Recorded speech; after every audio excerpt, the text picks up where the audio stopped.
আমার বাসা হইতেছে দোতলায়। ওই যে মুরগির ডাক শোনা যাচ্ছে দোতলা থেকে। মুরগির ডাকাডাকি শোনা যায়। শোনা যায় মানে এটা ঢাকার শহরের ভেতরেই খিলক্ষেত। খিলক্ষেতের ভিতরে ওই আরেকটু ভিতরে যাইতে হয়। খিলক্ষেত থেকে পূর্ব দিকে 4 কিলোমিটারের মতো। তো এই এই বাসায় আমি থাকি। এই বাসার যে পূর্ব দিকের যে রুমটা ওই ওই রুমটায় আমি থাকি। জানলা খুলে দিছি। ভাবলাম কিছুক্ষণ কথাবার্তা বলি। তো এই যে এটা একটু বলে নিলাম যে যাতে এই মুরগি কিংবা অন্যান্য কিছু যে শব্দ টব্দ যে থাকবে ব্যাকগ্রাউন্ডে, এটা যেন মানে যারা শুনবে, খুব বেশি লোকে তো আর আমার ভিডিও শোনে না। তো তাই যারা শুনবে তাদের এটা একটু মানে কেয়ার করে নিতে হবে যে আমি তো এরকম জায়গায় বসে কিংবা কোনো সাউন্ড প্রুফ কোনো রুমে বসে কোনো লিখিত বক্তব্য পাঠ করতেছি না। আমি যা মনে আসতেছে তাই বলতেছি। এখন মনে আসবে এবং তাই বলবো। তো সেই বিষয়টাকে একটু বুঝায়ও বলতে চাই যে যাতে তার মধ্যে মানে একেবারে ভুল যে কিছু বলি তা না। কিন্তু ভুলও আবার হবেও, ভুল বলার ক্ষেত্রে হবে। এই যে ক্রিকেট সম্পর্কে আমি একটা ভিডিও করছিলাম, মানে ভারতে যে ক্রিকেট হচ্ছে, প্রথম টেস্ট হয়ে গেছে, দ্বিতীয় টেস্ট হচ্ছে, আজকে হচ্ছে এটা শেষ দিন। তো এইটা সম্পর্কে ভবিষ্যৎবাণী করছিলাম, ভবিষ্যৎবাণী তো মিলে গেছে। আমি করছিলাম খেলা শুরু হওয়ার 1-2 দিন আগে। তো ওইরকম আর কি ম্যাক্সিমামই মিলে যায়, খুব কম আছে যে মিলে না। আর যেটা মিলবে না যে জিনিসগুলো, সেগুলো আমি ওইভাবে বলি। আরেকটা ভিডিওতে বলছিলাম আমি যে এই যে হাসান নাসরুল্লাহ, হিজবুল্লাহর প্রধান, যে যাকে ইসরায়েলের আক্রমণে যে মারা গেছে, কিংবা মারা গেছে এটা সঠিক, কিন্তু কীভাবে মারা গেছে এটা বোঝা যাচ্ছে না, কারণ তার শরীরে কোনো আঘাতের চিহ্ন নাই। তো এই জন্য এটাও তো মিলছে। এরপরে আমি মধ্যপ্রাচ্য যুদ্ধ নিয়ে খুবই ভাষা ধরনের, মানে একেবারে মানে গ্রন্থিত কিংবা ওই সুচিন্তিত না, তবে চিন্তা করা। আমি যেটা বলি কিংবা যেটা চিন্তা বাইরের কিছু না। তো সেখানে আমি বলছিলাম এই নাসরুল্লাহর কথা। হাসান নাসরুল্লাহ হলো কে? উনি একজন মানে ধর্মপ্রাণ একজন মুসলমান মানুষ, ধর্মপ্রাণ একজন মানুষ। উনি তো সব কিছুই ইসলাম ধর্মের যা যা আছে সবই উনি পালন করতেন। তো একটা সংগঠন যেটা হিজবুল্লাহ, হামাসের প্রধান যে ছিল ওই ইসমাইল হানিয়া, তার আগেই মারছে। তারপরে ওই ইরানের যে প্রেসিডেন্ট তারা মারছে। তারপরে এই হাসান নাসরুল্লাহকে মারল। এরপরে আসবেন হচ্ছে সাফিউদ্দিন আসবেন এরপরে। হয়তো সাফিউদ্দিনেরই আসার কথা। এটা হলো ওনার ভাই, ওই যে নাসরুল্লাহর ভাই, আপন চাচাতো ভাই, হাশেম সাফিউদ্দিন ওনার নাম। উনি ওনারা যেটা করে, ওনারা যেটা বলে সেটা হচ্ছে যে ওনারা বলে যে ওনারা নবীর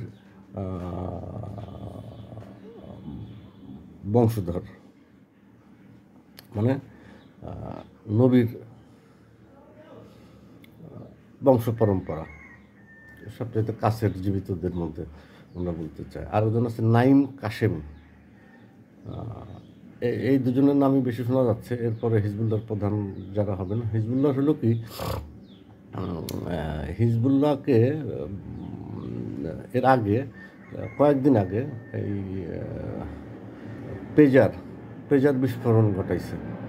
পেজার বিস্ফোরণ ঘটাইয়া কমান্ডার পর্যায়ের প্রায় অনেক মানে 5,000-এর মতো পেজার বাস্ট করছে। তো সেই তার মধ্যে এই পেজারগুলো তো পেজার হচ্ছে এমন একটা জিনিস যে মানে ইন্টারনেট ছাড়াই পেজারের একটা নিজস্ব ওয়েব একটা দূরত্ব পর্যন্ত কাভার করে। সেই দূরত্বের মধ্যে ওই পেজার দিয়ে মেসেজ দেওয়া যায়, অল্প কিছু শব্দ দিয়ে। প্রত্যেকটা মেসেজে হয়তো 60 শব্দ দিয়ে এরকম মেসেজ দেওয়া যায়। তো সেই মেসেজের যে যন্ত্রটা ওইটা ওই যে ছোট ছোট সাইজের মোবাইলের মতো আর কি, একটু চারকোনা ধরনের। তো ওইটা বাস্ট করা দিছে, কারণ ওইটা বাস্ট করানো ওর যে টেকনোলজিটা ছিল সেই টেকনোলজিটা অনেক আগের থেকে এটাকে প্ল্যান করা হয়েছে। মানে বলা হচ্ছে যে 20 বছর ধরে প্ল্যান করছে এই হাসান নাসরুল্লাহকে হত্যা করার জন্য। তো এই এই প্রোগ্রামের একটা অংশ এখন মানে বিশ্বব্যাপী আতঙ্ক ছড়ানোর জন্য,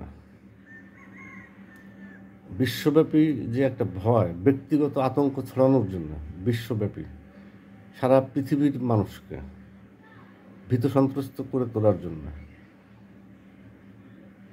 এর চাইতে বড় কাজ তো আর ছিল না যে পেজার বিস্ফোরণ করা যাচ্ছে। তাহলে পেজার বিস্ফোরণ তো নেটের কোনো যোগাযোগ নাই, সেরকম একটা যন্ত্রকে বাস্ট করে দিচ্ছে একই সাথে একই প্ল্যানে দূর নিয়ন্ত্রণের মাধ্যমে। তাহলে এই কাজটা যদি যারা একটু ভাববে তারা ভাববে যে তাহলে এটা যদি মোবাইলের ক্ষেত্রে করে, এটা যদি মোবাইল চার্জারের ক্ষেত্রে করে, এটা যদি টিভির ক্ষেত্রে করে, এটা কারণ এগুলো তো সবই এই টেকনোলজিগুলো তো তাদের।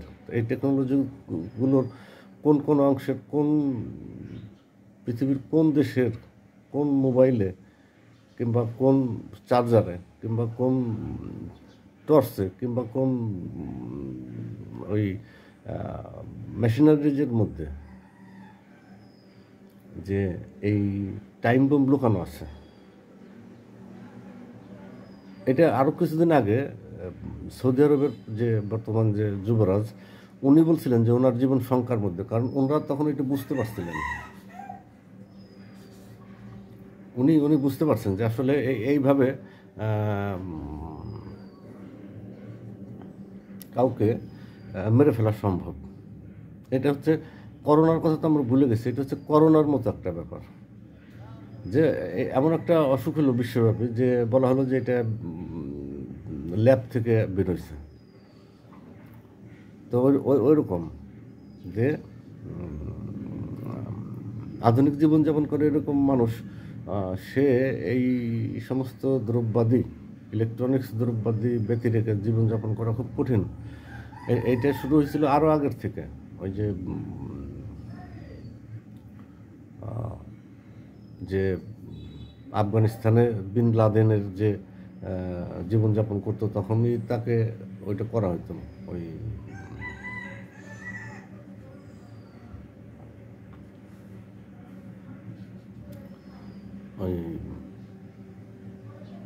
সে কোনো ইলেকট্রনিক্স ডিভাইস ব্যবহার করতো না।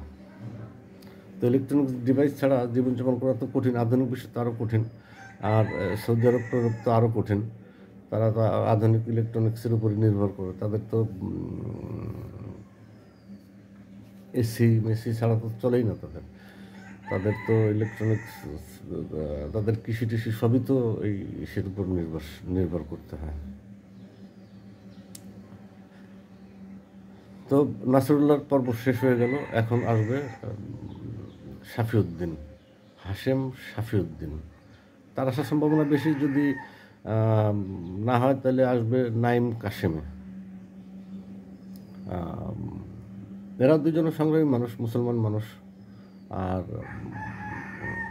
নাসরুল্লাহ তো ছিল যে আমরা যে শুনতাম যে 200 রকেট মারতেছে, এটা তারা ইচ্ছা করলে মানুষের অঞ্চলে মারতে পারত, যেখানে মানুষ থাকে সেখানে মারে নাই। মানে ধর্মপ্রাণ মুসলমান, তারা তো হত্যাযোগ্য ইত্যাদি, তাদের কাছে তো এটা মানে তাদের তো এটা হিসাব দিতে হবে। তারা তো শেষ পর্যন্ত আল্লাহকে আল্লাহকে ভয় পায়, ইমানদার। কাউকে বিনা বিচারে বিনা কারণে কোনো মানুষকে হত্যা করতে হবে, তার পরিবার আছে, তার সংসার আছে, তার জীবনযাপন আছে, তাকে হত্যা সহজে করবে না, এরকম মানসিকতার একজন সুন্নি মুসলমান, সুন্নি টাইপের মুসলমান আর কি, গড়ে তাকে সে আর সুন্নি।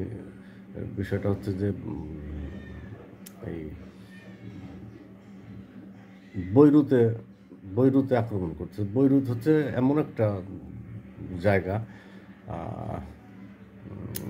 যেখানে অনেক পদের, যার চারপাশ দিয়ে ভিতরে অনেক পদের জীবনযাপনের মানুষ জীবনযাপন করে। ওইখানে মুসলমান আছে, ওইখানে শিয়া আছে, ওইখানে সুন্নি আছে, এমনকি শিয়াও না সুন্নিও না, এই টাইপের কিছু মুসলমানও আছে। ওইখানে খ্রিস্টান আছে, ওইখানে ইহুদি আছে, কয়েক পদের খ্রিস্টান আছে ওইখানে চারপাশ দিয়ে। তো ওইখানে অন্যদিকে গাজা যেরকম সুরক্ষিত ছিল, ওইটা একটা ছোট জায়গা, ওদের সাপ্লাই চেইন ছিল না, কিন্তু এই নাসরুল্লাহর বাহিনী যেখানে যেখানে আছে সেখানে তারা ওই বাংকার টাঙ্কার করে ওইখানে তারা ওই রকম করে নিরাপদ একটা ব্যবস্থা করছে। ওইখানে হয়তো ইসরায়েলের সৈন্যরা ওইখানে হয়তো একটা আক্রমণ করবে, কিন্তু মূল আক্রমণটা সম্ভবত করবে ওই বৈরুতে করবে, এবং আশেপাশের দু একটা রাষ্ট্রেও আক্রমণ করবে, আশেপাশের দু একটা রাষ্ট্র আক্রমণ করবে। ওই হামাস তো মনে করেন ইসমাইল হানিয়া, তার ছেলে মেয়ে ইত্যাদি বিভিন্ন, তার পরিবার একটা বড় পরিবার ছিল, তার পরিবার প্রায় শেষ করে ফেলছে মেয়েরা। আর হিজবুল্লাহ তো ধ্বংস হয়ে গেল মানে ধ্বংস হলে হবে না, এরা থাকবে, এরা তো আল্লাহর দল হিজবুল্লাহ, এরা তো কখনো ধ্বংস হবে না, এরা একটু চুপ হয়ে যেতে পারে, কারণ এদের তো মেশিনারিজ টারিজ তো সব ওই যে রকেট কিংবা যে ক্ষেপণাস্ত্র, এগুলো তো বাংকারের মধ্যে আছে, এরা মানুষের সাথে মিশে যাবে, এসে হয়তো আবার জাগ্রত হবে। কিন্তু মূলত মুসলমানদের পরাজয় হয়ে যাচ্ছে। হামাস, গাজার পতন হলো, গাজার পতন থেকেই অবশ্যই এটাকে মুসলিম পরাজয় হিসাবে দেখতে হবে। অনাকাঙ্ক্ষিত এবং অন্যায্য হলেও এটাই সত্যি যে এরপরে হামাস গেল, এরপরে হিজবুল্লাহ আসবে, হিজবুল্লাহর পরে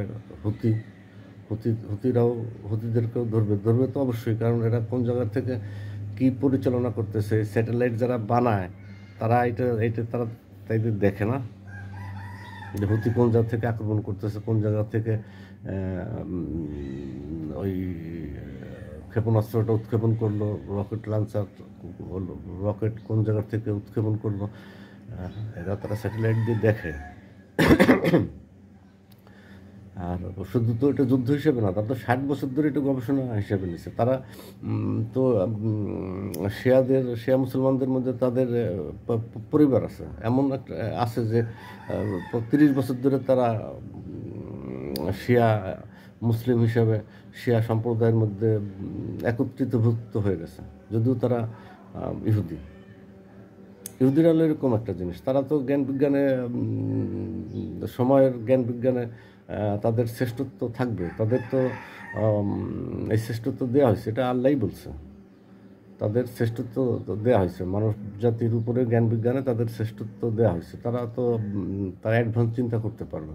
আর খ্রিস্টানদের ওই চেতনা নেই, খ্রিস্টানদের চেতনা আবার বোথা টাইপের, মানে বৈজ্ঞানিক চিন্তা ভাবনা, কিন্তু তাদের ওই সর্বশেষ তারা ইমানের জায়গাটা, বিশ্বাসের জায়গাটা তারা ওইভাবে তাদের ওই সিস্টেমেটিকই তারা ওইভাবে, একজন মুসলমান যেভাবে আল্লাহর প্রতি সর্বান্তকরণে 100%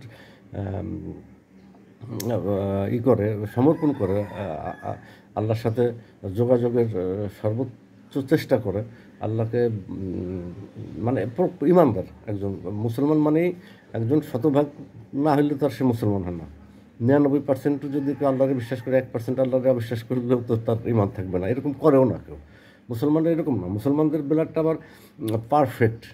সে সে 100% বিশ্বাস করার মতো তার বাস্তবতা আছে, এবং আল্লাহ সঠিক সত্য এটা মুসলমান এটা মনে করে। এই মনে করার যে কারণে যেটা হয় সেটা হলো যে মুসলমানরা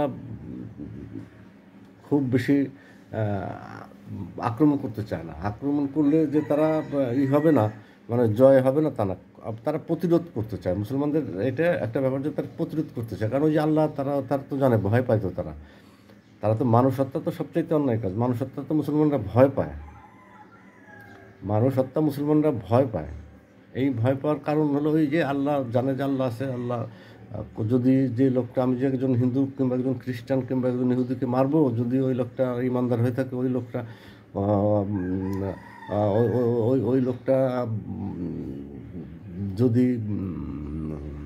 বুঝলাম সে ভিন্ন ধর্মী হইলে ওই লোকটাকে নিষেধ করা আছে কোরআনে হত্যা করার জন্য। তো আমি যদি তার এই কোরআনের নিষেধাজ্ঞা অমান্য করি, তাহলে তো মুসলমানের শাস্তি হবে।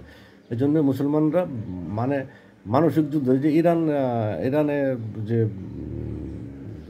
ইরান যে আক্রমণ করলো একটা ইসরায়েলে, তো ওরা তো কোনো মানুষের কোনো জায়গায় কিছু করে না, একটা আগের থেকে বলে দিচ্ছে যে আমরা এইভাবে আক্রমণ করবো, এইভাবে আক্রমণ করবো। আর ইসরায়েল উপরেতে বসে F-16 দিয়ে ওই মিজাইল ধ্বংস করে দিয়েছে। দু একটা হয়তো যে পড়ছে, অসংখ্য মারছিল ওই জন্য। তো হাসান নাসরুল্লাহ তার শরীরে কোনো ক্ষতচিহ্ন পাওয়া যায়নি। আবার আরেকটা থিম আছে, আমাদেরকে এটা একটু বিশ্বাস করতে হবে। এটা আছে হলো আপনার সে বাইবেলে। সেটা হচ্ছে যে আমাদের আরেকজন নবী আসবেন, ইমাম মাহাদি। সেই নবী যে আসবেন তার আগে দাজ্জাল এবং তার একটা পৃথিবী জুড়ে একটা কর্মকাণ্ড হবে, যুদ্ধ হবে ধর্ম নিয়ে, বিশ্বাস নিয়ে, খাদ্য নিয়ে, পরিবেশ নিয়ে, অনেক বড় বড় বিষয় হাজির হবে পৃথিবীর সামনে। মনে করেন যে একটা অঞ্চলের আবহাওয়া এমন হয়ে গেল যে ওইখানে মানুষ বসবাস করতে পারে না, প্রাণীরা গেলে ওইখানে পাগলের মতো আচরণ করা। একটা বিরাট একটা অঞ্চল যদি এরকম হয়ে যায়, এরকম হয়ে যেতেও পারে, এরকম আছে কিছু হাদিস টাদিসও এরকম বিষয় আছে, বাইবেলে তো আছেই। তো ওইখানে যদি বসবাসের অনুপযোগী হয়ে যায়, এই যে ইসরায়েল যে বোমা মারতেছে, এদের তো আরও লম্বা পরিকল্পনা থাকতে পারে। এটা তো পেজার ফোটাইছে, এরপরে দেশ অনুযায়ী এরা যদি ঘোষণা দেয় যে ওই দেশটাকে আমরা এইভাবে ধ্বংস করব, ওই দেশের সব মোবাইলগুলো আমি ফাটাই দেবো, কিংবা ওই চার্জারগুলো, কিংবা এসিগুলো, কিংবা ফ্যানগুলো, আর জানি না আমরা যে কোন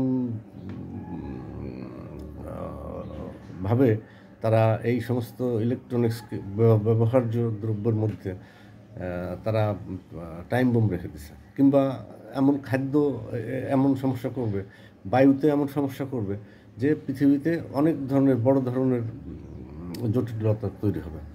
আর এই জটিলতায় যে দাজ্জাল বললাম, দাজ্জালের সাথে যেটার বর্তমান সময়ের যে মিলটা পাওয়া যায়, আমি পাই আমার ব্যক্তিগত মতামত এটা, সেটা হলো যে দাজ্জালের সাথে আমি যেটা পাই সেটা আমি গুগলের মিল পাই। আমাদের যে এই যে গুগলে যে আমাদের যে ব্যবহার করি আমরা, এই গুগলের সাথে আমি দাজ্জালের মিল পাই।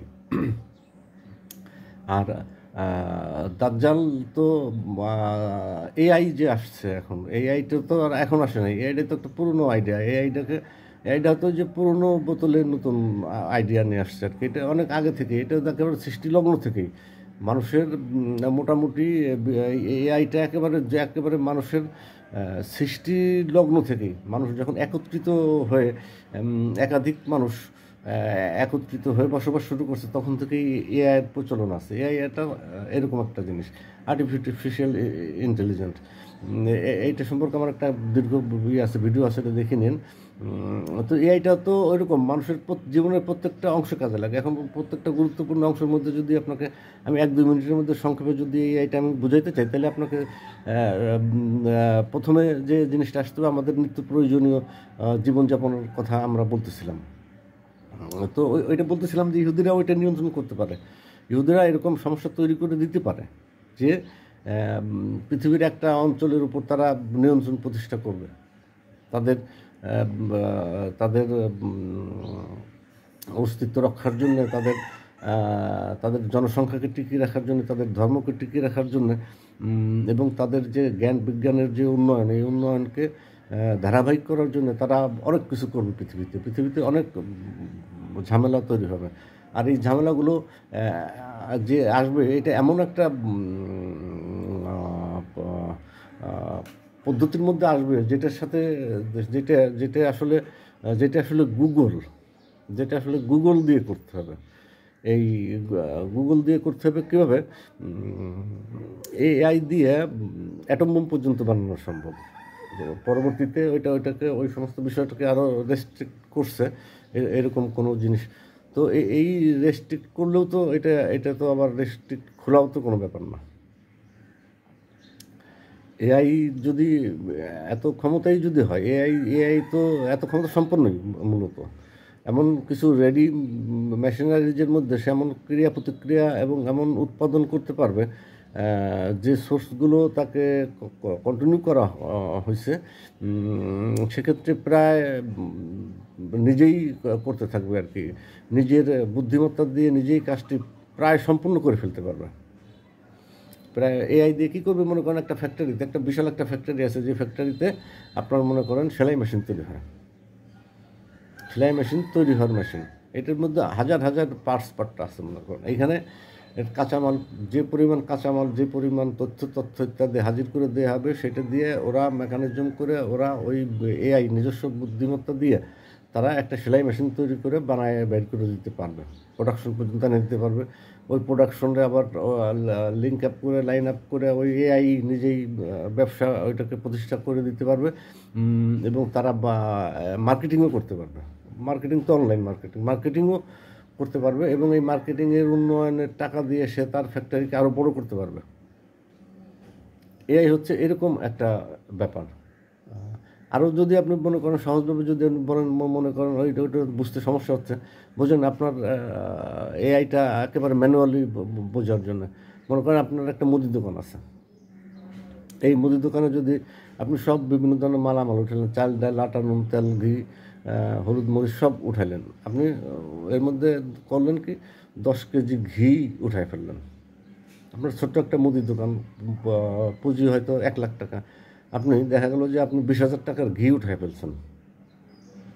এখন 20,000 টাকার ঘি কি একটা ছোটো মুদির দোকানে কি 1-2 দিনে বিক্রি হবে?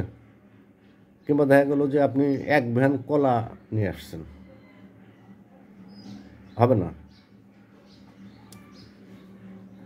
তাহলে এইটাকে আপনাকে গবেষণা করতে হবে যে এইখানে কতজন মানুষ আসে, একটা কলা কতদিন পর্যন্ত বিক্রয় উপযুক্ত থাকে। ধরেন একটা কলা 7 দিন বিক্রয় উপযুক্ত থাকে দোকান উঠানোর শুরু থেকে।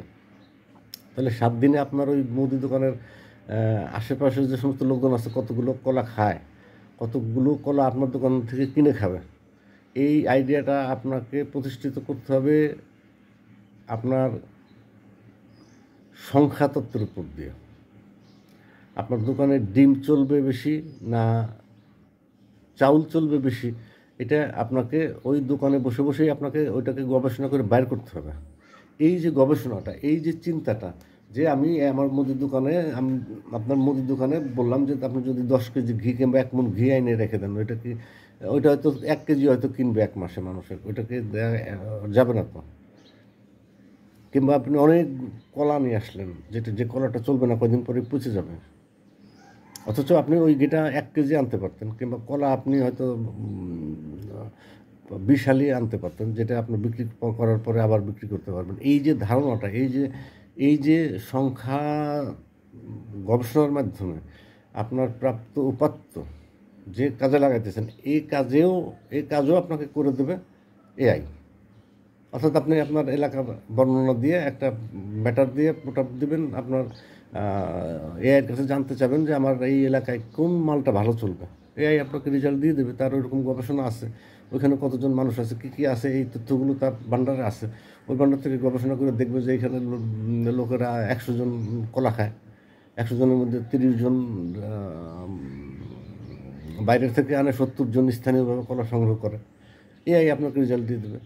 আর এমনিতে কিন্তু আপনি কিন্তু ওই রকম বিষয়ে কিন্তু আপনি আগেই আপনার যখন এআইটা আপনি ব্যবহার করবেন না, তখন কিন্তু আপনাকে ওইটা আপনার নিজস্ব বিবেচনা দিয়ে, নিজের জ্ঞানের এআই দিয়ে আপনাকে ওইটাকে ব্যবহার করতে হবে, ব্যবহার উপযুক্ত করতে হবে। তো এই এআই ব্যবস্থাপনা, অর্থাৎ এখন তো ওই নাসরুল্লাহর কথা বলতেছিলাম, নাসরুল্লাহ গেল একটা বিষয়। তো এই নাসরুল্লাহ কোথায় আছে, এটা যদি এআইকে প্রশ্ন করা হয় যে হাসান নাসরুল্লাহর বর্তমান পৃথিবীর কোন জায়গা আছে, সে তো ওইটাকে এআই দিয়ে গবেষণা করে বের করে দিতে পারবে সহজেই। সে স্যাটেলাইট থেকে তথ্য নেবে, সে ওই দেশের থেকে তথ্য নেবে, সে ওই স্থানের টেম্পারেচার নেবে, ওই সব কিছু গবেষণার মধ্যে তথ্য উপাত্ত নিয়ে সে তো ওইটা বাইর করে ফেলতে পারবে যে কোন লোকটা কোথায় আছে ইচ্ছা করলে। তো এই এআই দিয়ে এখন মারছে তাকে, এবং এইভাবে আরও অনেক হত্যা হবে। এই হত্যার ভিতর দিয়ে হয়তো ইমাম মাহদী, এখন অনেকে ভাবতে পারে যে আপনি একজন শিক্ষিত মানুষ, আপনি সাহিত্য করেন, কবিতা করেন, গান করেন, আপনি আবার ইমাম মাহদীকে বিশ্বাস করেন। অবশ্যই বিশ্বাস করি, কারণ আমি আল্লাহ বিশ্বাস করি। আল্লাহ বলছে বাইবেল বিশ্বাস করার জন্য, যতটুকু বিশ্বাসযোগ্য। তো আমার তো ওই বিষয়টাকে এখন মনে হচ্ছে যে আমরা ইমাম মাহদীর কাছাকাছি চলে আসছি, আমরা দাজ্জালের মুখোমুখি হচ্ছি অলরেডি। এবং এটা তো বলাই হয়েছে যে ইমাম মাহদী আছে, গায়েব অবস্থায় আছে। তো সে 5 বছরের শিশু অবস্থায় সে গায়েব হয়, সেই গায়েব অবস্থা থেকে সে বাস্তবতায় আসবে। এবং এটা খানিকটা মিলেও এই মিলের থেকে মনে হচ্ছে যে হয়তো এই যে লেবানন, তারপরে তুরস্ক, মিশর, তুরস্ক, এরদোগান এক পদের ক্যারেক্টার, আরেকটা হলো সিসি, এই যে ইসের মিশরের এক পদের ক্যারেক্টার। জর্ডানের একটা অবস্থান, জর্ডান জায়গাটা আবার আলাদা রকম। যে জর্ডান যদি হেল্প করতে চায়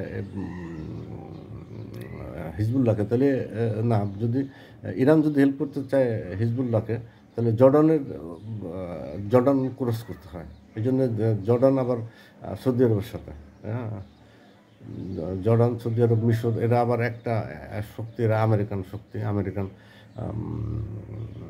করেন।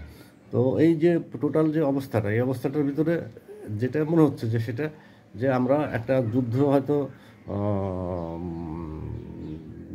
ভিতর দিয়ে যাচ্ছি, যুদ্ধের ভেতর দিয়ে যাচ্ছে পৃথিবী। তো এই যুদ্ধের ভেতর দিয়ে যে জিনিসটা আমার কাছে মনে হচ্ছে, আমার ব্যক্তিগত যে সামান্য একটু ধারণাও আছে আন্তর্জাতিক পৃথিবী সম্পর্কে, তো সেটা থেকে আমার কাছে মনে হচ্ছে যে ওই দাজ্জাল হচ্ছে গুগল। এই গুগলের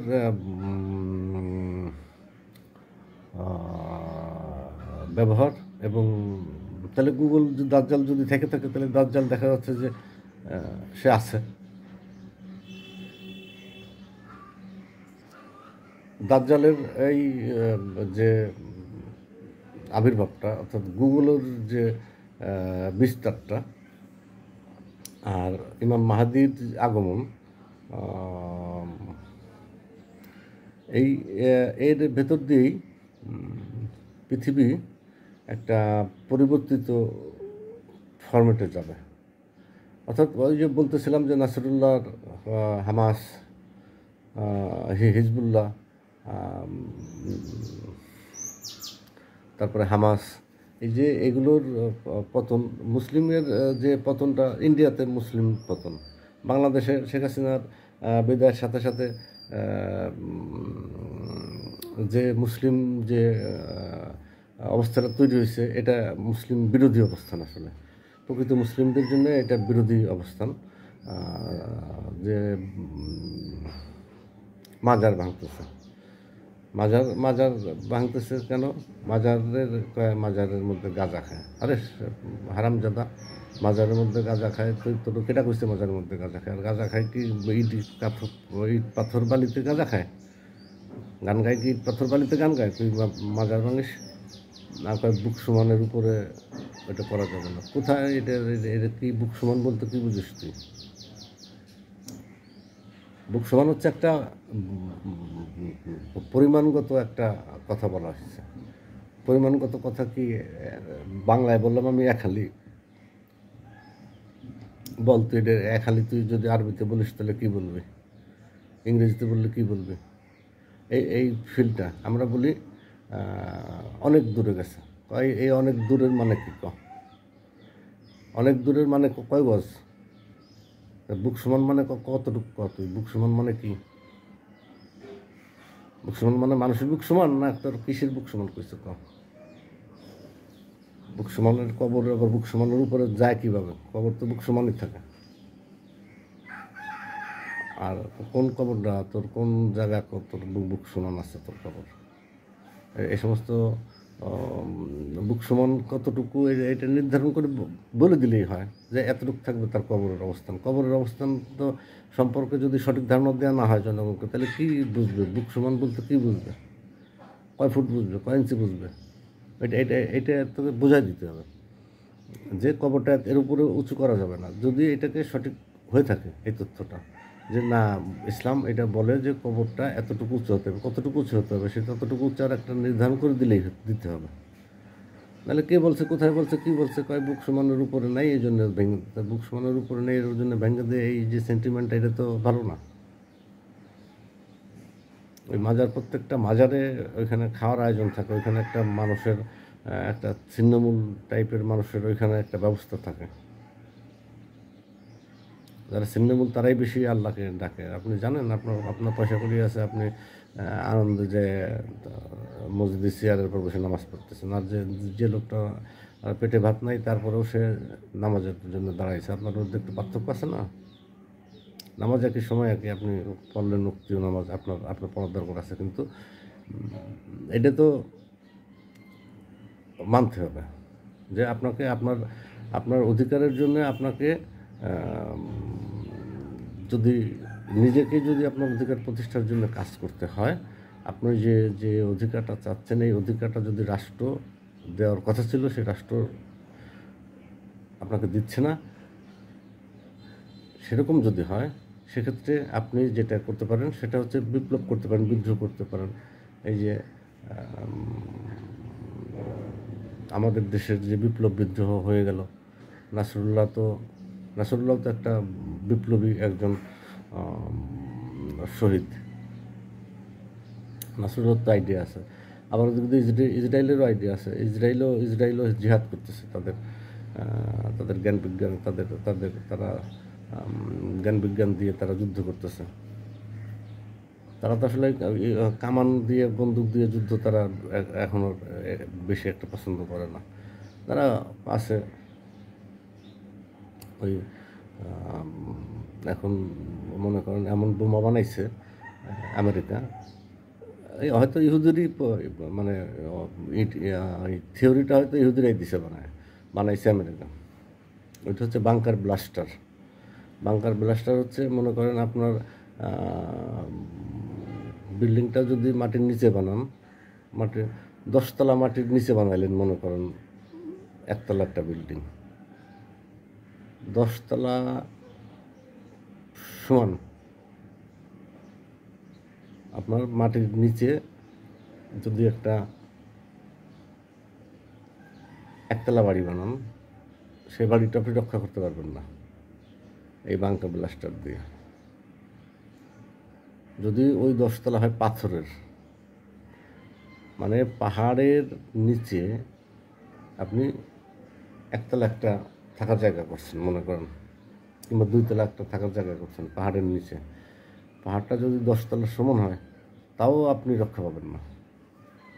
আর যদি সাধারণ মাটি হয় তাহলে পরে 130 মিটার মাটির নিচে যেয়ে ওই বোমটা বাস্ট হয়। ওইটা একটা বিশেষ ধরনের বোম। ওইটা হয়তো অনেকগুলো বোম দিয়ে একটা বোম হয়তো, হ্যাঁ, কিংবা ওর একটা গঠনশৈলী আছে, সেই বোম দিয়ে বাংকার ব্লাস্টার দিয়ে আপনার বাংকার দখল করে। এটা এসেও করছে, ওই যে আফগানে করছে, এটা গাজায়ও করছে এই বাংকার ব্লাস্টার ব্যবহার। এটা নিষেধ নিজেদের আত্মরক্ষা ছাড়া। ওটা যে পরের জায়গায় মারতেছে বাংকার ব্লাস্টার, ওটাকে আত্মরক্ষা, কেমন আত্মরক্ষা হইল। যাই হোক, আর এই যে পরাজয় হচ্ছে, মুসলমানের পরাজয়, এই যে ইন্ডিয়ার কথা বললে ইন্ডিয়ার পরাজয় হচ্ছে, পাকিস্তানে তো মুসলিমের কোনো অস্তিত্বই নেই। ইরান তো চুপচাপ, কারণ ইরানের চুপচাপ না থেকে উপায় নেই। ইরানের সারা পৃথিবীর সাথে লিঙ্ক আপ, লাইন আপ বন্ধ। আর ইরানের যে সোর্স হচ্ছে চীন, রাশিয়া, ভারত, এরাও তো তাকে ওইভাবে সাপোর্ট দিচ্ছে না। বিজ্ঞানের বিষয়টা তো ওরকম হয়ে গেছে যে একজন আরেকজনকে সাপোর্ট করে না, যার যার মতো তার সাপোর্ট করতে। আর এরা তো যে ওই বিশাল কোনো ম্যানুয়াল কোনো মানে ব্যাপক কোনো অস্ত্র তৈরি করে ফেলবে, বিষয়টা ইরানের এত শক্তি নাই। হয়তো তারা অনেক ভালো ওই ড্রোন কিংবা মিসাইল কিংবা ট্যাঙ্ক এগুলো তারা বানাইছে, এগুলো তো অল্প হয়তো বানাইছে, কিন্তু তারা ওই যে মেশিন মানে ফ্যাক্টরি প্রোডাকশনে যায় যে কোনো বড় কোনো প্রোডাকশন করতে পারছে তা না। 5-10টা হয়তো তারা ফুটাইতে পারবেন, তাদের আছে, কিন্তু তাদের তো ব্যাপক হারে না থাকার সম্ভব নেই। বেশি ব্যাপক হারে আছে মিসাইল, সহজে বানানো যায়। ওই যে লোহার পাইপের মধ্যে ভরে দিয়ে একটা টেকনিক আছে, ওই টেকনিকটা দিয়ে মুখটু কাটকাই দিয়ে আগুন ধরাই দিলে পরে ফুস করে উড়ে যায়, জায়গা মতো যায় বসান দিয়ে দেয়। এটা এটা এটা এটা একটা বিষাক্ত একটা মানে, বিশেষ করে ইসরায়েলের জন্য এটা একটা এই রকেট মিসাইল এগুলো তার জন্য খুব একটা মানে বিরক্তিকর। যে কিছুই নাই, কোনো টাকা খরচ নেই, কিছু নেই, $5-10 খরচ করে একটা মিসাইল বানায় ফেলতেছে। সার দিয়ে, কি দিয়ে, সাবান দিয়ে, কীটনাশক দিয়ে বানাইতেছে মিসাইল। এরকমও ছিল না। এগুলো আবার ভালো, যেগুলো মারতেছে এগুলো ভালো। এগুলো তারা এখন এই নাসিরুল্লাহর মৃত্যুর পরে তার কমান্ডাররা মারা গেছে, কেউ আহত হয়েছে, একেবারে মানে গদে গেছে। হিজবুল্লাহ, আল্লাহর দল, তারা গদে যে লোকায় থাকবে, যারা বাইরে আসবে জনসংখ্যার সাথে মিশে যাবে। আর যারা মূল যারা কমান্ডার মানে অল্প কয়েকজন যারা, তারা ওই যে বাংকার ব্লাস্টার দিয়েও যেখানে ধ্বংস করতে পারবে না, এরকম পর্যায়ে তাদেরকে থাকতে হবে কিংবা আত্মগোপনে থাকতে হবে। তারপরে আবার এই বিষয়গুলো আবার যে মুসলিমের যে পরাজয় আমরা দেখতেছি, এই পরাজয়ের পরে একটা উত্থান পর্বও আছে। সেই পর্বটাই করবে হচ্ছে ইমাম মাহাদি। ইমাম মাহাদির জন্য অপেক্ষা করাই ভালো। আল্লাহ বলছেন, বাইবেল যতটুকু বিশ্বাস করা যায় ততটুকু বিশ্বাস করতে, সবটুকু বিশ্বাস না করতে। আমার এরকম বিশ্বাস হয় যে ইমাম মাহাদি হয়তো খুব সামনে চলে আসবে, যেহেতু গুগল চলে আসছে, গুগল মানে দাজ্জাল চলে আসছে। দাজ্জালে পারে না এমন কোনো কিছু আমি তো দেখি না। দাজ্জালে পারে না, গুগলে পারে না এমন কোনো জিনিস আমি দেখি না। এবং তার যে ক্যারেক্টারিস্টিক আছে দাজ্জালের গুগলের প্রায় মিলে যায়। তো জ্ঞান বিজ্ঞানে তো তারা উন্নত, এই জন্য তাদেরকে মানতে হবে। তাদেরকে ধ্বংসের জন্য তাদেরই AI দিয়ে হয়তো তাদের ধ্বংস করা হবে, আবার তাদেরকে প্রতিষ্ঠিত করা হবে। বিষয়টা এরকম যে এই আর আমাদের যেটা চলতেছে আমাদের দেশে, আমাদের দেশ তো মানে আমরা তো আসলে আছি একটা দোদুল্যমানতার মধ্যে। দোদুল্যমানতা অর্থাৎ এমন পর্যায়ে আছে, ধরি মাছ না ছুঁই পানি, সাপও না মরে লাঠিও না, সাপও মরে লাঠিও না ভাঙে, এই পর্যায়ে অনেকে আছে মৌলিকভাবেই যারা আওয়ামী লীগ করে, আওয়ামী লীগের সাথে জড়িত, সংগঠনের সাথে জড়িত, তাদের অবস্থা অবশ্যই তারা ট্রমার মধ্যে আছে। কারণ ব্যক্তি শেখ হাসিনা একটা ফ্যাক্ট আওয়ামী লীগের জন্য, ছাত্রলীগের জন্য, কারণ তিনি বঙ্গবন্ধু শেখ মুজিবুর রহমানের কন্যা। তার প্রতি একটা বিশেষ সফট কর্নার থাকবে। তার যতই তার অন্যায় অপকর্ম, তার অবৈধ কর্মকাণ্ড তুলে ধরা হোক কিংবা আমরা দেখি, আমরা বিরক্ত হই, আমরা যাই করি, কিন্তু যারা আওয়ামী লীগের সমর্থক তাদের কিন্তু সফট কর্নার আছে। আর সোহেল তাজের মাধ্যমে তো এটা জানাই দেওয়া হলো। সোহেল তাজ তো জ্ঞানী ছেলে না, সে তো আওয়ামী লীগের আওয়ামী লীগ সমর্থকদের, ছাত্রলীগের, তারপরে যুবলীগের, এদের মনোবল শক্ত করার জন্য যেটা করা দরকার ছিল সেটা সে করছে। সেটা বলছে যে আপা সকল ছাত্র লীগের, আওয়ামী লীগের সবাইকে টাকা বানানোর জন্য বলছে। এটাতে মূল আওয়ামী লীগ যারা, তারা সংগঠিত আরও ভালো হবে, তাদের মনে আরও শক্তি হবে। এই জন্যে সোহেল তাজ এইভাবে বলছে, জিনিসটাকে ঘুরায় বলছে। আর সোহেল তাজরে তো যাইতেও দিতে চায় নাই নেত্রী, বলছে যে আমি যারা ধরি তারা ছাড়ি না, এটা তো আদর করে বলছে। আসলে তো তারা ছাড়ার কথা ছিল না। সে কেন এখানে সত্যিটা আপাকে বললো না? আপাকে সত্যি বলার সাহস তার হলো না। এত বড় সাক্ষাৎকার দিচ্ছে সে, যে আপার এই অপকর্মের কোনো কথা আপাকে বলছে, এটা তো সে কখনো বললো না। যে আমি আপাকে বলছি যে আপা আপনার এই যে টাকা পয়সা সালমান রহমান খাই ফেলাইতেছে, আপনার এই যে টাকা পয়সা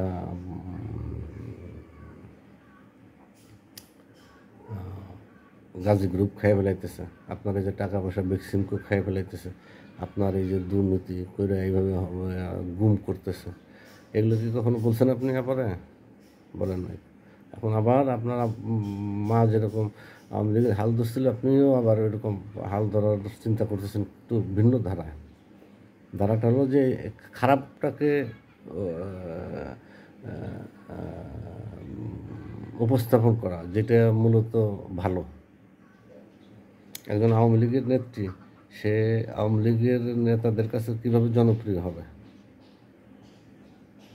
সব নেতারা তারপর খুশি হয়ে গেল না যে এরকম একটা অথেন্টিক জিনিস পাওয়া গেল, যে নেত্রী একবার বলছিলেন যে আওয়ামী লীগের লোকজন কাজ কাম করে টাকা পয়সা তো বানাইতেই হবে, বানাও তোমরা টাকা বানাও, এটা বলছে। এটা তো আওয়ামী লীগের, আওয়ামী লীগ যারা ভালোবাসে, আওয়ামী লীগ প্রেমিক, তাদের জন্য এটা খুব গুরুত্বপূর্ণ না?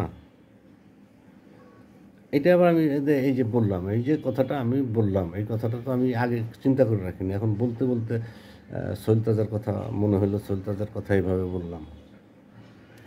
আর অসংখ্যবার শেখ হাসিনার কথা মনে হয়।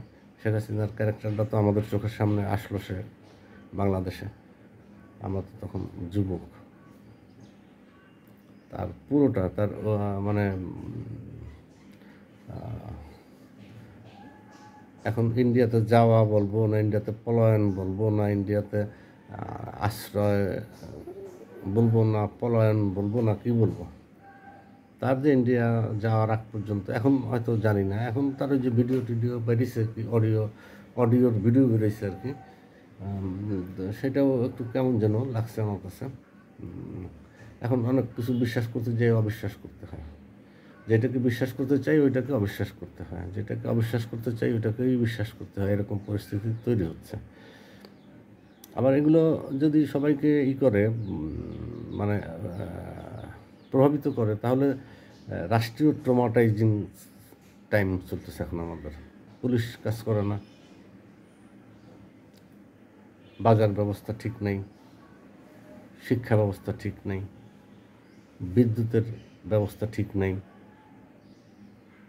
ঠিক হবে কীভাবে? কারণ একটা দীর্ঘ সময়ের প্রচলিত ধারার বাইরের একটা গ্রুপ এসে রাষ্ট্র পরিচালনা করছে। তারা ভালো করুক মন্দ করুক আর যাই করুক, তাদের তো করার শুরুটা তো করতেই তো সময় লাগবে 2-4 মাস। সেই 2-4 মাস যাচ্ছে, তাদের কথাবার্তা শুনতেছে না প্রশাসনের লোকজন। প্রশাসনের নিয়োগ বাণিজ্য চলতেছে, বিশেষ করে ডিসিদের যে নিয়োগটা, এটা হলো একটা মারাত্মক একটা ব্যাপার। হয়েছে রাষ্ট্রের ভেতরে, যে অনেক পরিমাণে টাকা এখানে ইনভেস্ট হয়েছে। একজন দেখলাম যে 3 কোটি টাকা দিয়ে ডিসি এক জায়গা থেকে আরেক জায়গায় ডিসি হয়ে গেছে, তার 50 লাখ টাকা তারা ক্যাশ দিয়ে দিছে, 3 লাখ টাকার চেক দিছে, এরকম কী কী বেরোয়েছে এগুলো দেখা যাচ্ছে। এইগুলো অবশ্য আমি বিশ্বাস করি না ডাক্তার মোহাম্মদ ইউনূসকে এইগুলো টাচ করবে, এই অপকর্ম অন্যায় কর্মগুলোর সাথে তারা জড়িত থাকবে। বরং আমি মনে করি যে রাষ্ট্রীয় ব্যবস্থাপনায় অর্থনৈতিক ভিত মজবুত হবে।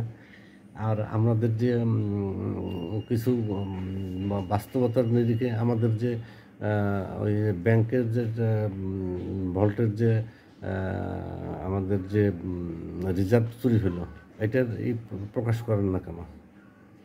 এটা কথা তো কেউ বলেই না কেন, এটা কারণ কি, কে করছিল এটা কেন প্রকাশ করা হয়েছিল না কেন, এটা আমরা দেখবো না? এটা একটা বোমামের তো একটা সীমা পরিসীমা থাকবে। মানে আমাদেরকে এত মানে চিন্তাহীন জ্ঞানহীন মনে করলে তো হবে না। সাধারণ মানুষ তো এখন অনেক বেশি বোঝে। সাধারণ মানুষ যা বোঝে আপনিও তাই বোঝেন। আপনি সামান্য একটু এদিক ওদিক বোঝেন, হয়তো একটু বিজ্ঞান ইংরেজি এগুলো হয়তো আপনি একটু বেশি বুঝতে পারেন। সাধারণ মানুষের চাইতে কোনোভাবেই আপনি বেশি বোঝেন না, কিংবা আমি তো নাই। তো এই অবস্থায় আমাদের কী করতে হবে? বলছে সেনাপ্রধান 18 মাস দেরি করতে হবে। আবার যারা আছে উপদেষ্টা তাদের সাথে কি আলোচনা করে নিয়ে বলছে? আমার তো মনে হয় না যে এটা আলোচনা নিজের মতো নিজে করে বলছে আর কি। এখন রাষ্ট্রের পর্যায়টা হলো এরকম, যার মতো যে যা বুঝতেছে সে করতেছে। ওদিক দিয়ে মানে সংগঠিত যে হবে রাজনৈতিক দলের নির্বাচন হবে, রাজনৈতিক দলের কোনো নেতাই তো ভালো না, সবার নামেই তো মামলা হয়ে রয়েছে। সবাই তো মনে করেন যে রাষ্ট্রের এমন একটা পর্যায়ে এসে রয়েছে যে আপনাকে বন্ধুত্ব বরণ করতে হবে, নাহলে পরে এটা কেমন হয়ে যাবে। এই যে মাহমুদুর রহমান, আমার দেশ পত্রিকার সম্পাদক, উনি মানে স্বেচ্ছায় কারাবরণ এটাকে বলা চলে। উনি যদি না যাইতেন তাহলে পুলিশ ওনাকে হয়তো বিরক্ত করতো না, কিন্তু উনি ওই রিস্কটা নেন নাই। উনি যে হাজির হয়েছেন এবং ওনাকে জেলে পাঠানো হয়েছে। পরবর্তীতে ওনার জামিন হয়ে যাবে, কিন্তু উনি কোনো মানে নিতে চান নাই, উনি কোনো প্রেশার নিতে চান নাই। আর ওনার তো জেল খাটার অভ্যাস আছে, জেলে তো উনি ছিলেনও, যার জন্য ওনার এটা কোনো সমস্যা নেই। এরকম তো যাকেই আসতে হবে দেশে, তাকে তো ওইভাবে জেলে যাইয়ে নিতে হবে। কিংবা এই যে আরেকজন আসছে, বিদেশে ছিল, তিনি চলে আসছেন, সুলতান মোহাম্মদ মনসুর আছে, তার ভিতরে এক ধরনের ক্রোধ আছে, কিন্তু আর চলে এসে যে সে ধরা দিছে, এটা আমার কাছে খুবই পজিটিভ মনে হয়েছে। যে না, সে তার দেশের প্রতি তার একটা যে অবস্থান ছিল, সেই যে তার একটা ন্যায্যতা, সে যে মনে করতেছে যে বর্তমান সময়ের এই সরকারের মাধ্যমে সে বিচার পাবে, ন্যায় পাবে, এটাকে পজিটিভলিভাবে ধরে নেওয়ার অবকাশ অবশ্যই আছে। সর্বশেষ একটা কথা বলে শেষ করি, সেটা হলো গত 25 তারিখে ছিল আমার 55তম জন্মদিন। তো আমি একটা পোস্ট করছিলাম যে এত রক্তের ভেতর আমার জন্মদিনের উৎসবের সকল কর্মকাণ্ড প্রত্যাহার করলাম। এটা করলাম বিভিন্ন কারণে করলাম, কারণ আমি আমার জন্মদিনটা আয়োজন আমি করি না, আমার আনুষঙ্গিক আয়োজকদের মাধ্যমে এটা করা হয়। এমনকি এটার পিছনে আমার 1 পয়সা ব্যয়ও হয় না, বরং আমার কিছু উপহার দেয়, আমার লাভ হয়। এটা বিভিন্ন জায়গায় বিভিন্ন সময় করছি, তার মধ্যে রেগুলার করতেছি কয়েক বছর ধরে। এটা হচ্ছে কবিতা ক্যাফেতে, এখানে এসি আছে ব্যবস্থা, এখানে বসার ব্যবস্থা আছে, বই আছে, এখানে সাউন্ড সিস্টেম আছে, খাবার ইত্যাদি ব্যবস্থা আছে, যার জন্য এখানে করছিলাম। তো তারপরেও প্রত্যাহার করার পরেও আমার আপনজন প্রিয়জন অনেকে এটাকে মানে তারা কিছু না কিছু করতে চায়, এরকম একটা অবস্থা আয়োজনের মধ্যে দিয়ে কিছু একটা করতে চায়। তো সেটাও হয়তো সামনে করা যেতে পারে। আর আমার ফেসবুকে অনেক মানুষ আমাকে জন্মদিনের শুভেচ্ছা জানাইছেন। আমি সত্যি পরমভাবে আনন্দিত, চরমভাবে কৃতজ্ঞ, খুবই আপ্লুত। আমি ধন্য। আমি প্রত্যাহার করছিলাম, কিন্তু আমাকে যারা ভালোবাসে তারা তো আর আমার এই প্রত্যাহারের বিষয়টাকে মানতেও পারেন, নাও মানতে পারেন, তারা তো অনেকেই মানে নাই। এই জন্যে আমার তরফ থেকে সবাইকে শুভেচ্ছা, লাল গোলাপের শুভেচ্ছা। কথা বলার আছে অনেক, একটার পর একটা কথা আসতেছে, মনে হলো যে বলতে থাকলে বলতেই থাকতে হবে। যে লেটেস্ট যে কাজী জাবের নামে একজনের বাড়ি হামলা করছে সাভারে, খুব ভালো বক্তা, বয়স কম, সুরেশ্বরীর ভক্ত। সুরেশ্বরীর ওইখানে আমিও গেছি, ডাক্তার বাবা ইমান আলী সুরেশ্বর।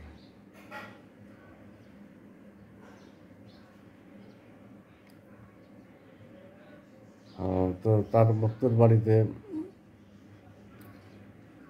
তার তার একজন মুরিদ আছে, তার নাম কাজী জাবের, ওনার বাড়িতে আক্রমণ করছে, সাভারে ওনার বাড়ি। তারপরে আরেকজন আছে বিখ্যাত, খুবই বিখ্যাত, সে নামটা হলো তাহেরি, তাহের হুজুরের গাড়ি আক্রমণ করছে। এগুলো করা ভালো না, এগুলো করে কোনো লাভ হবে না। এগুলো আসতেছে, ইমাম ইমাম মেহেদি আসতেছে। আজকে এই পর্যন্তই।